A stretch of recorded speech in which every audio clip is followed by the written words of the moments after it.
রাজ্যের জনকল্যাণ স্কিম নিয়ে কি বলছেন কল্যাণ বন্দ্যোপাধ্যায়, দেখুন।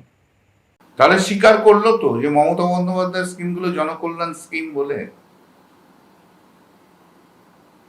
মমতা বন্দ্যোপাধ্যায় যে স্কিমগুলো করেছিল মানুষের বেনিফিটের জন্য, ইলেকশনের আগে তাকে যত রকম ভাবে ডিস্টর্ট করে বললো, তারপরে আজকে প্রমাণিত হলো তো যে মমতা বন্দ্যোপাধ্যায় যে স্কিমগুলো করেছিল সেগুলো জনকল্যাণ স্কিম।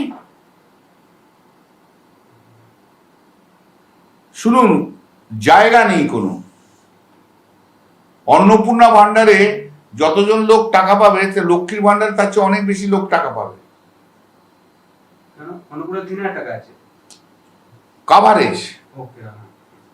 আপনার বাড়িতে যদি স্মার্টফোন থাকে তাহলে আপনি পাবেন না। আপনার বাড়িতে যদি টিভি থাকে, ফ্রিজ থাকে, আপনি পাবেন না। মোটরসাইকেল থাকলে আপনি পাবেন না। পিএমসিতেও তাই। কিন্তু মমতা বন্দ্যোপাধ্যায়ের স্কিমে কন্যাশ্রী বলুন, লক্ষ্মীশ্রী বলুন, লক্ষ্মীর ভান্ডার বলুন, বা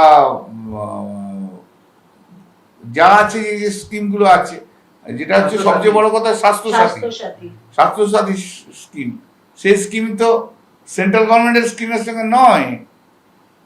কাভারেজ অফ দি পিপল, সংখ্যাটা তো এইখানে। এই বেনিফিটটা কমিয়ে দিলে তো 6 মাসের মধ্যে বিদ্রোহ হয়ে যাবে পশ্চিমবঙ্গে।